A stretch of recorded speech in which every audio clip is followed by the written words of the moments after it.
In this video, you will learn how to create an impressive solar eclipse animation in PowerPoint. So, let's start the video.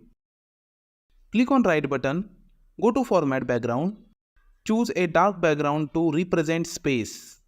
Go to Insert, select the oval shape from Shape, draw a large circle to represent the sun. Shape outline, make it no outline. Fill the circle with bright yellow color.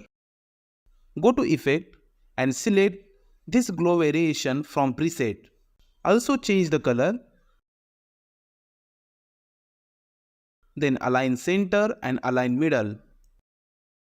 Duplicate the circle to represent the moon. Fill the circle with black color. Go to Effect and select No Glow. Go to the Animations tab and choose Add Animation. Motion Path. Select Left. Adjust the motion path so that the moon will move across the sun and creating a eclipse effect. Open the animation pane. Go to Effect option. Make the smooth eclipse effect 0 and 0. Go to Timings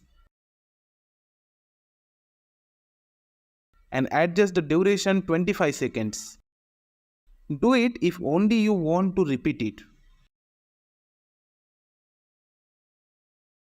By following this tutorial, you learn how to create an amazing solar eclipse animation in PowerPoint. If you like the video, please like, share and subscribe to our channel. See you in the next video. Thank you.